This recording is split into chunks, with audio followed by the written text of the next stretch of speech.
Well, hello everyone. I'm Christopher Kent, and I'd like to welcome you to our office hours program for On Purpose. This is one of the perks that On Purpose listeners have, that in addition to the monthly program, we have a live interactive opportunity where people can ask questions, and we really get in deeper in selected articles that are of particular interest. And of course, all of you are aware of the challenges that are being faced today in the realm of pediatric chiropractic. And it's something I've always been extremely passionate about, because when I read about how lives are changed in the various case reports that we study and present each month, and we read of individuals that have been suffering for weeks, months, in some cases even years, whose health blossoms after their subluxations are corrected. I just think if we can get children under chiropractic care, that's great. If we can check infants as soon as possible after birth, that's even better. And this article for me was extremely exciting for several reasons. First of all, it's published in JMPT, and secondly, it comes from the United Kingdom.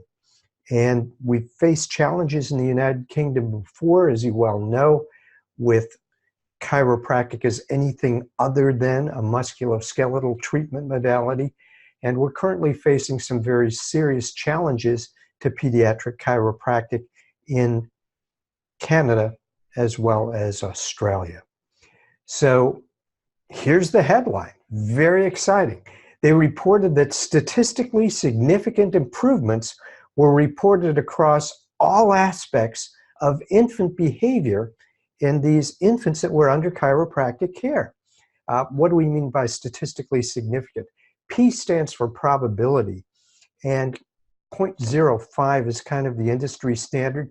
That means that there's a 95% likelihood that the effect observed is as a result of the intervention, and 5% or less likely to be due to other factors.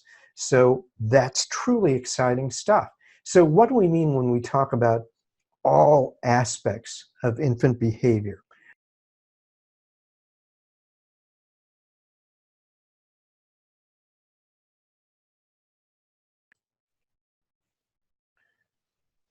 The sample was from 16 chiropractic clinics in the United Kingdom, and this included 15 private practice offices, plus the Anglo-European College teaching clinic. They administered an intake questionnaire to 2,001 mothers. Yes, that's number of mothers, not year. And of those, 1,092 completed follow-up forms. So, the follow-up was a little bit better than half. And the various areas that they noted improvement in were not related to musculoskeletal pain at all, which I found very exciting considering the source. They noticed improvements in these specific issues, and noticed that these are functional phenomenon. We're not talking about diseases here. We're talking about things that infants do. So the first item, feeding problems. We've had specific cases in the past about infants that had difficulty latching and suckling.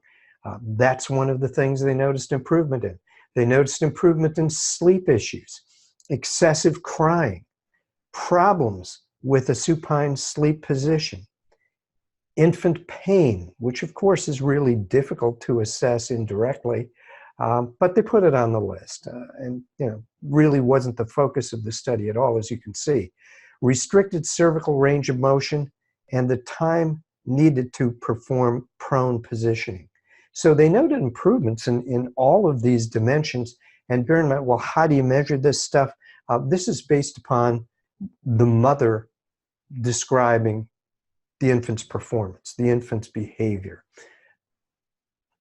It's kind of interesting if we look at the baseline profile for these children, and they found that 36% were born without interventions. 64% were born with interventions, which include induction, vacuum extraction, forceps, elective C-section, emergency C-section, epidural, and so forth. And this is something that I also found kind of interesting. It's some cosmic debris. And that is that 58% of the patients were referred by another healthcare provider. They didn't specify which. 29% friends and family. So it's kind of interesting to see that most of these people came from another provider's office. And what were the reasons? Quite a list. The most common was feeding, the second crying, the third uncomfortable, and then sleeping, difficult birth. 23% just brought the child in for a checkup. Mean age at presentation was 7.1 weeks, and the most common age was 3 weeks.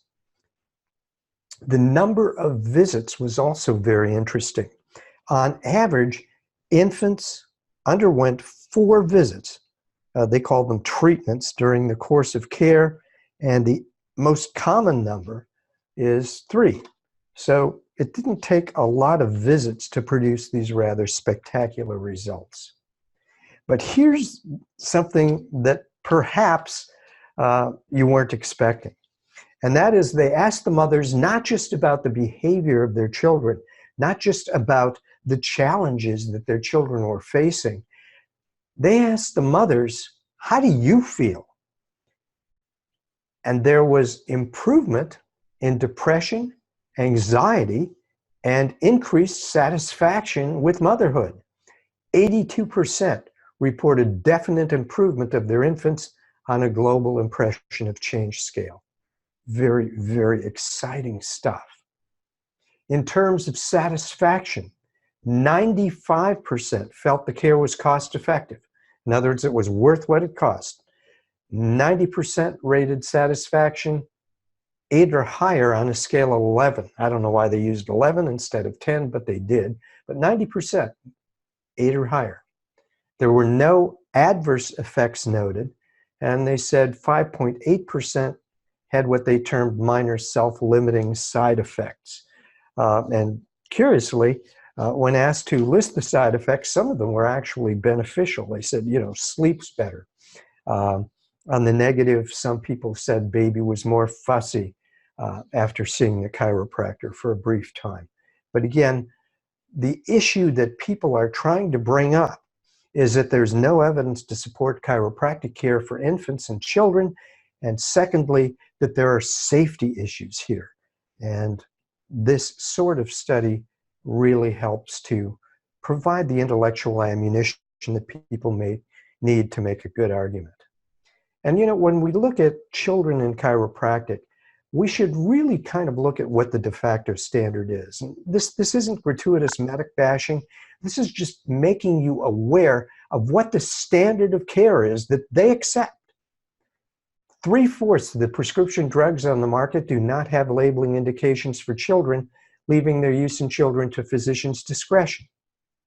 Where'd this come from? Journal of the AMA.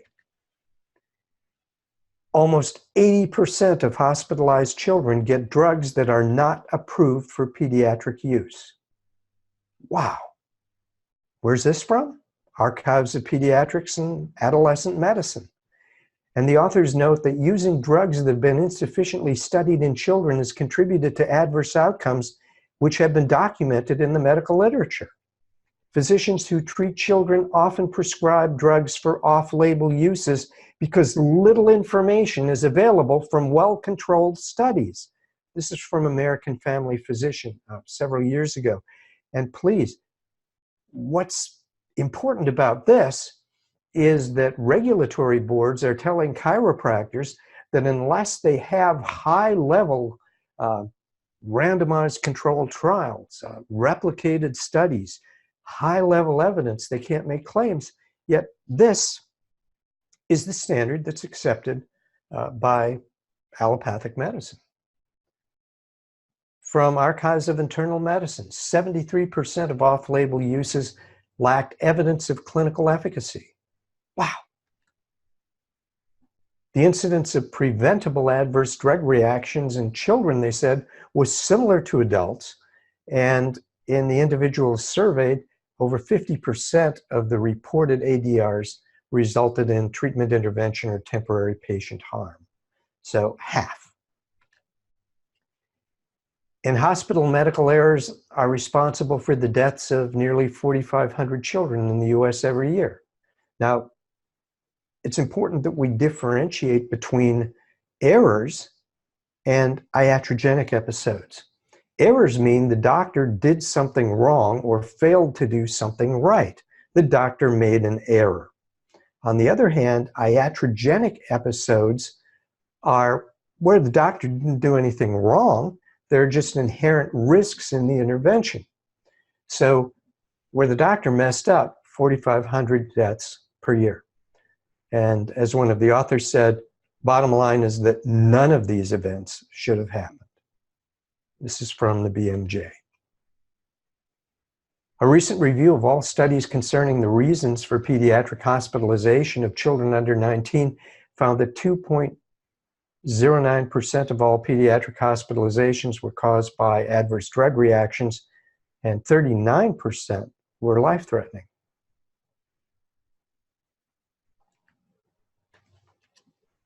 There were 3.8 million children under the age of 19 hospitalized in the US back in 1997.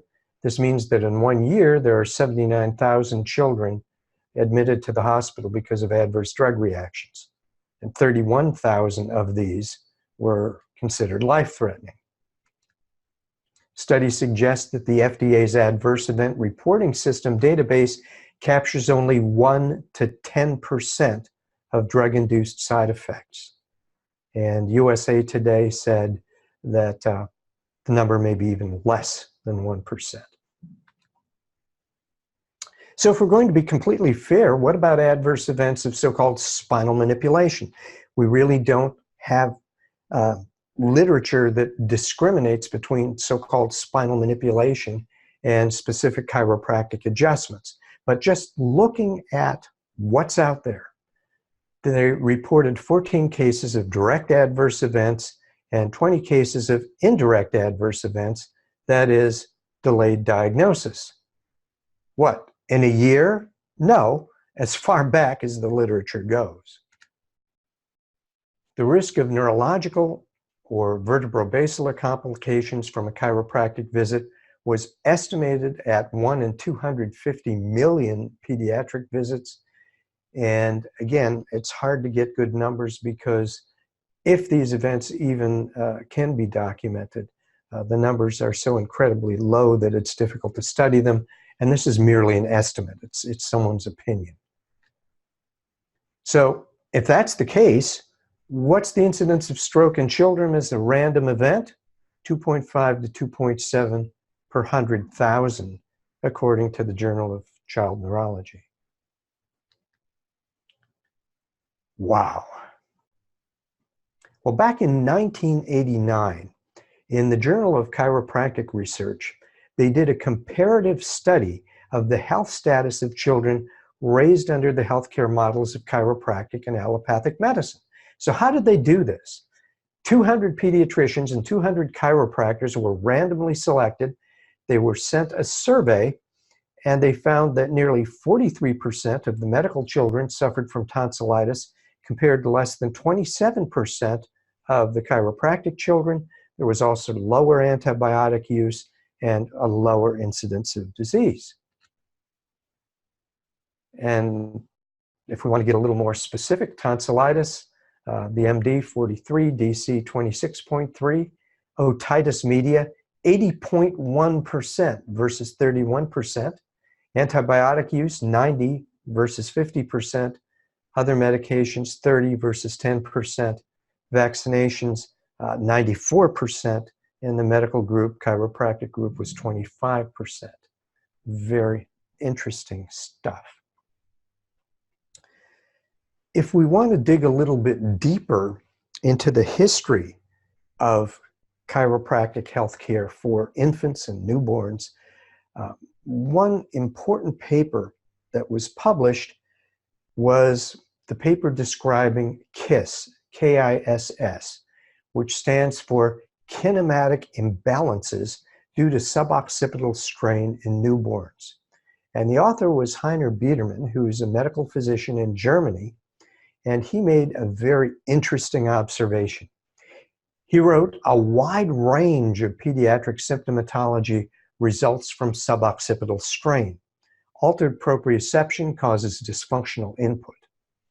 He noted that in 600 children, 24 months or less, the following clinical manifestations appeared: torticollis, fever of unknown origin, loss of appetite, and other symptoms of CNS disorders.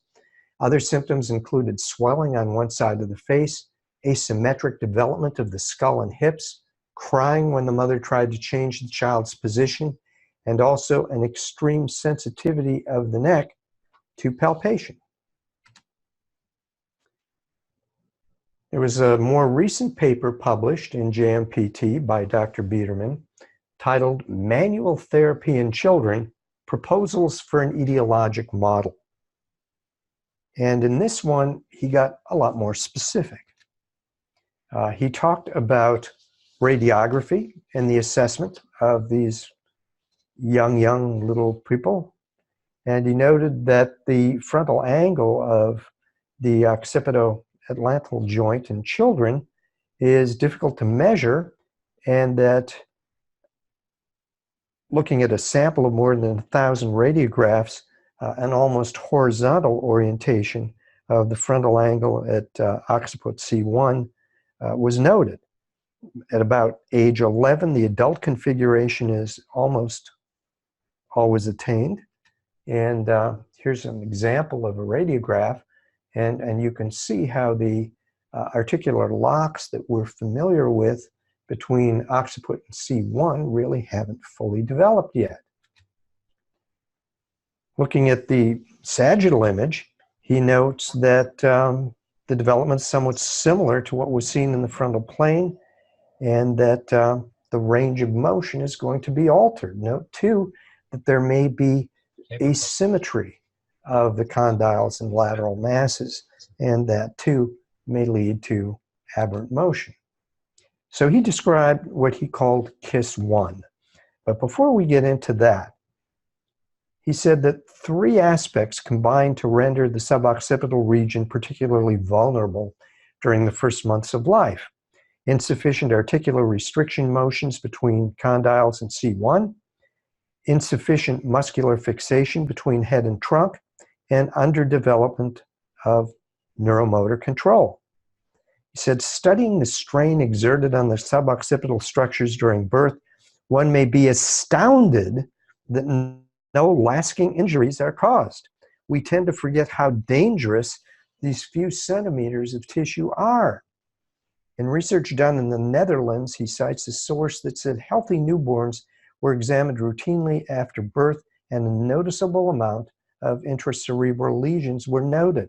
In our studies, infants born by cesarean section are underrepresented, and even if they're excluded, frequently the problem arises. And he notes that a cesarean delivery is no guarantee that the cervical spine was not mechanically strained. And many of you may have seen photographs or video of cesarean sections, and when the child is pulled out of the mother's body, there's often quite a bit of torsion and traction. He notes that the optimal development of the brain doesn't occur until well beyond the 16th year. Many authors are now saying 25th year. But he noted something very interesting. He said it's dependent on adequate and consistent sensory input. In other words, the body's perception, the nervous system's perception of itself in space and time is dependent on getting this sensory input. And if there is an asymmetry, if there's underdevelopment, if for whatever reason, what today we call disafferentation, though he didn't use that term, occurs, that's going to be problematic. He said the importance of proprioceptive unbalance for the efficient repair of cerebral lesions becomes very evident. Um, and he talks about many of the clinical manifestations that were noted in the British study. So he said, here's an example of what he calls KISS-1. There's KISS-1, and KISS-1 markers included fixed lateral flexion, torticollis, asymmetry of the skull, a C-scoliosis of the neck, asymmetry of the gluteal area, asymmetry of motion of the limbs, and retardation of motor development of one side. And you can certainly see how if trauma is applied during the birth process and the neck is twisted and pulled, structures can be damaged, resulting in this positioning. So those are the clinical markers of torticollis associated with KISS-1. And many of these are taught in pediatric courses as analytical procedures to determine the presence of vertebral subluxation and the patient's response to same. And there's an actual photograph of a baby demonstrating KISS-1. KISS-2, a little bit different. In KISS-2, the clinical markers are fixed retroflexion and hyperextension during sleep. And you could see that in the photograph. Asymmetric occipital flattening. The shoulders are pulled up. There's fixed supination of the arms. It's kind of a stick 'em up kind of appearance, as you could see from the picture. Difficulty lifting the trunk from the ventral position, or a facial hypotonia. What's this going to lead to?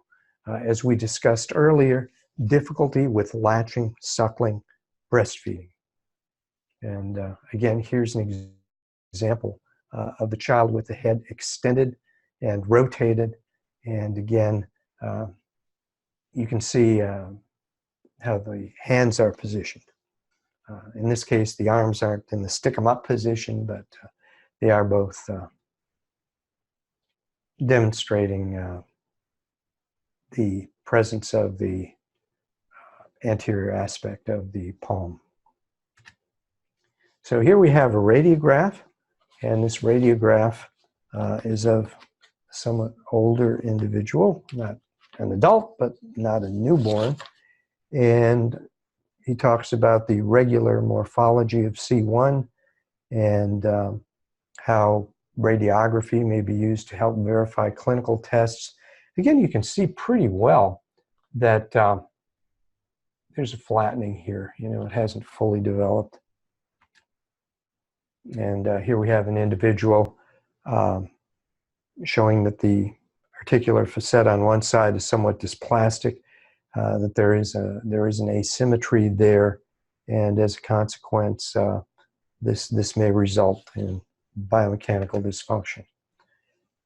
There can also be developmental anomalies, and in this case, there's congenital posterior fusion or non-segmentation between C2 and C3. You can see how the posterior elements here are joined, and you can see the unusual appearance of C1 in relation to that. And here we can see how an infant is going to be held by a practitioner. They said most parents don't realize the exact motion when the force was applied. It's usually a very gentle maneuver, as you might well imagine. So there was another early paper that I'd like to share with you, and this was by Gutmann, another German author. And Gutmann described a phenomenon called blocked Atlantal Nerve Syndrome. And Gutmann wrote that this was caused and perpetuated in babies and infants by blocked nerve impulses at the atlas. Included in the clinical picture are lowered resistance to infections, especially ear, nose, and throat infections. There were cases of insomnia. Out of the 3 cases he reported on, 2 had insomnia, 2 cranial bone asymmetry, and 1 case each of torticollis, retarded locomotor development, retarded linguistic development, conjunctivitis, tonsillitis, rhinitis, earache, extreme neck sensitivity, incipient scoliosis. delayed hip development, and seizures. Again, things that are frequently reported in chiropractic case reports and that frequently have favorable resolution very quickly. So another paper that's sometimes overlooked is this one.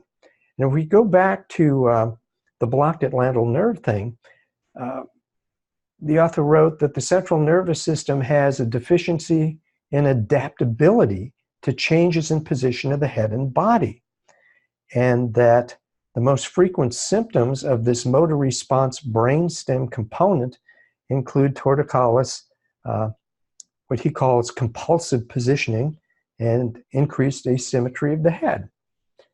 Well, if we take this one step further, this is a paper that the profession seems to have missed.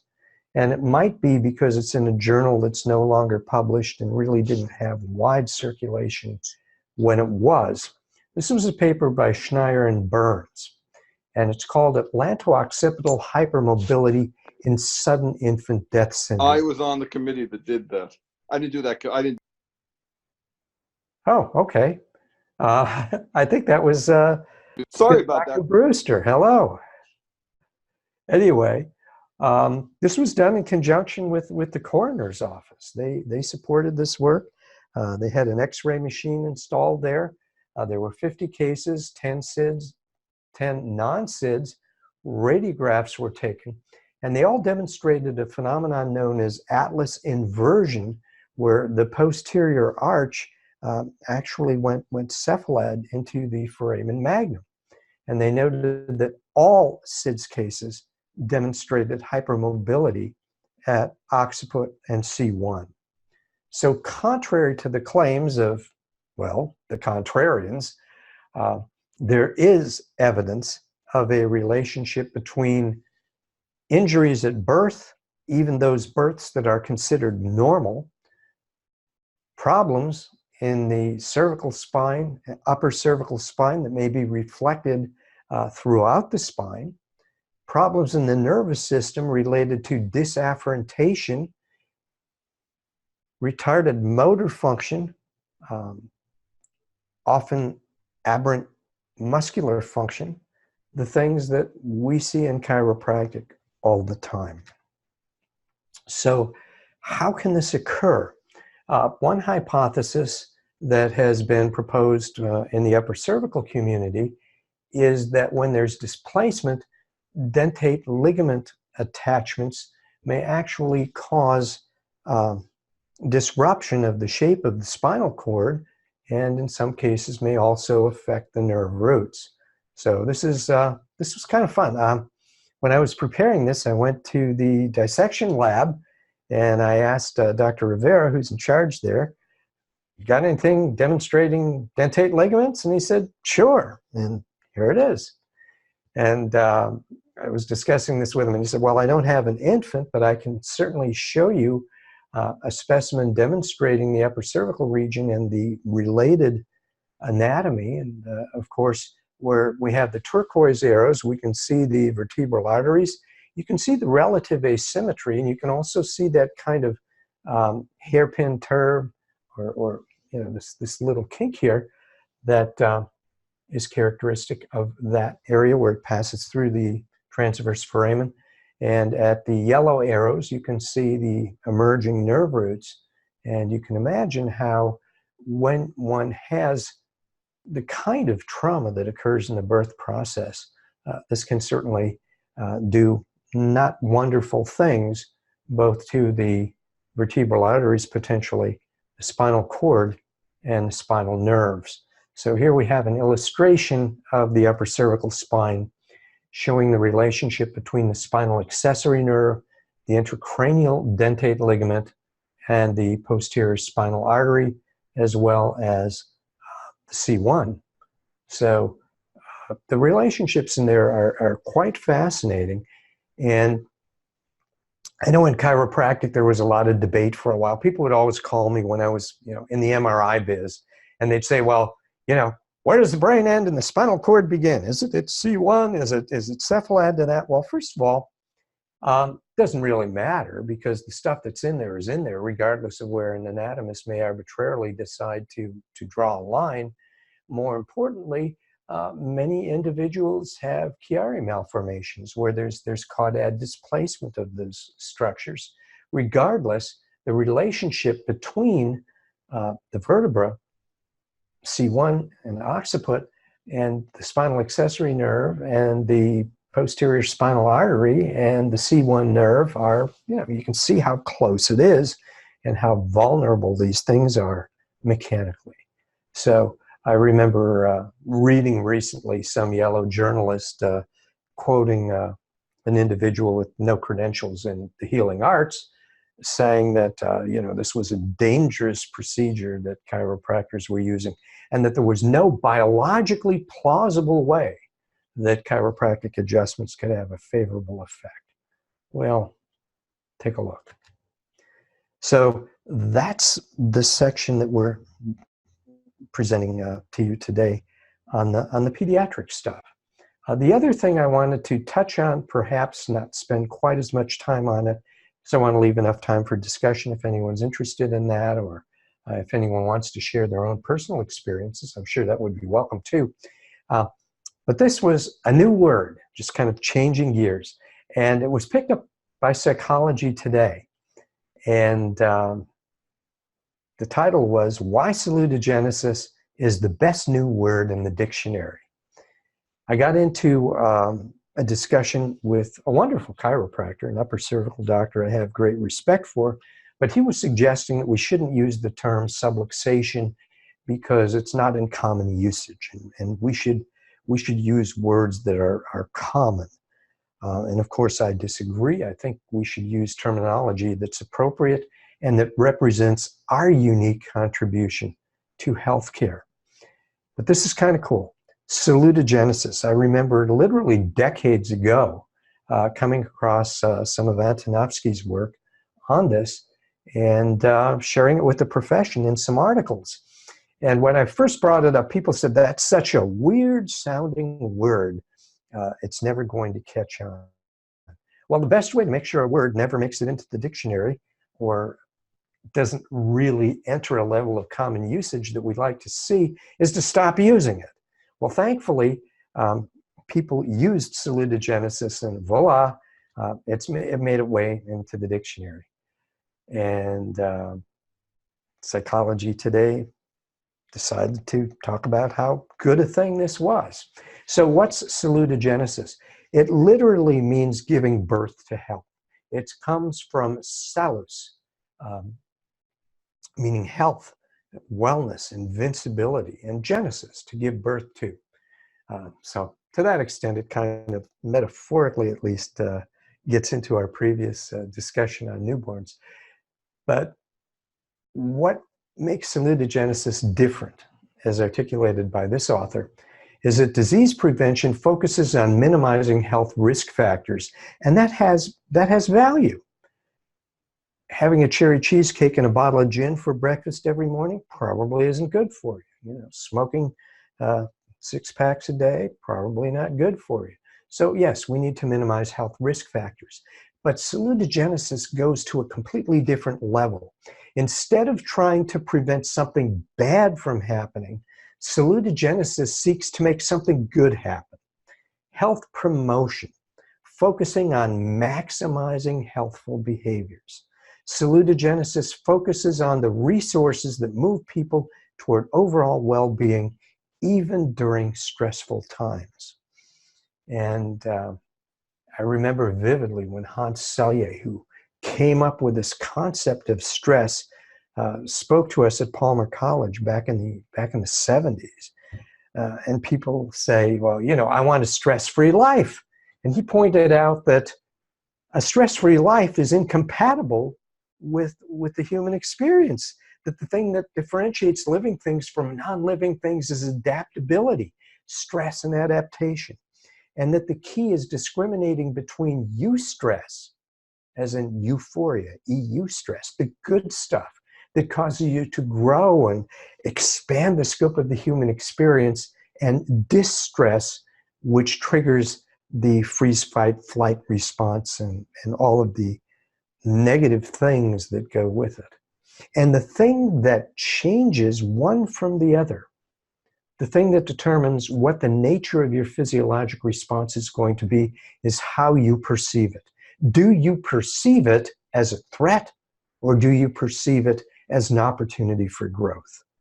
And the thing that you need to be able to perceive it as an opportunity for growth, in my opinion, is a nervous system that's free from interference.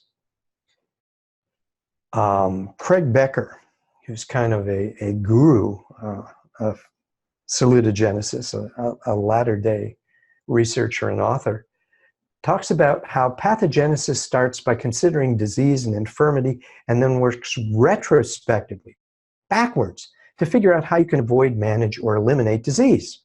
In contrast, salutogenesis studies the origin and causes of health. It's a prospective process that is focused on strategies on how to create, enhance, and improve physical, mental, and social well-being. A salutogenic approach provides a particular perspective to the world on how health is viewed, how it's centered on the discovery of personal resources, innate resources, we might say, either inside a person or resources available in the environment. The salutogenic model addresses the causes of global well-being rather than the origins of specific diseases. It focuses on strategies, environments, and lifestyle choices that empower individuals to experience the full spectrum of the human experience, as opposed to traditional views which focus on specific diseases and try to identify specific causes. And I love this part. Theories about salutogenesis aim to explain why some people fall ill under stressful conditions and others do not. Anyone remember who raised that same question? D.D. Palmer, who wanted to know why two people working at the same job, at the same bench, living in the same home, eating the same food, obviously subjected to the same environmental dynamics, stress as we would call it, find themselves in a situation where one enjoys health and the other succumbs to illness. 1895, 1910. So if we look at this chart, it kind of compares and contrasts the two. And bear in mind, they're not mutually exclusive. Screening for disease isn't a bad idea. Seeking strategies to prevent disease isn't a bad idea, but it's different from maximizing the expression of innate potential. It's different from looking for causes of health. The strategy in the model that's pathologic is passive. The doctor does something to you. The doctor gives you a pill, prescribes an operation, or tells you how to do or not do something. In contrast, in the salutogenic model, the strategy is active and it involves empowerment. It's not based on fear of disease. It's not based on, why should I get my prostate poked so you don't die? Why should I get a mammogram so I don't die? Why should I get my blood pressure checked so I don't die? People don't talk about colonoscopy being a strategy to empower life potential. It's all about fear. But in the salutogenic model, it's all about empowerment, where the doctor, instead of being a dominant maternal or paternal figure that tells you what to do, becomes a partner or coach in a lifetime process of helping you to realize your potential. This is very different than the pathologic model, where care is delivered in episodes or events based on specific disease processes. And Antonovsky, a medical sociologist who came up with this idea, discussed what he termed a sense of coherence, things that are associated with health. Comprehensibility is the confidence that stimuli from one's internal and external environments in the course of living are structured, predictable, and explicable. They make sense. They're part of the natural scheme of things. The second is manageability, that resources are available to meet the demands posed by internal and external stimuli. And finally, meaningfulness, that these demands are challenges worthy of investment and engagement. 3 common factors were described in people who enjoy health. And this is very interesting because even when we look at papers addressing low back pain, one factor that consistently appears is a perception on the part of the individual that they don't have control of their life, that their work is not meaningful, that they're not appreciated, that they're out of control. What about people who enjoy health? The person's belief that they are able to influence the course of events. You are in control of your own destiny. Commitment, embracing a curiosity and sense of meaningfulness for life. Challenge, the individual's expectation that it's normal and beneficial for life to change. So folks, that's what I have for you. If any of you have any questions or discussion, hopefully our technical people will be able to open it up for that, and we'll do that.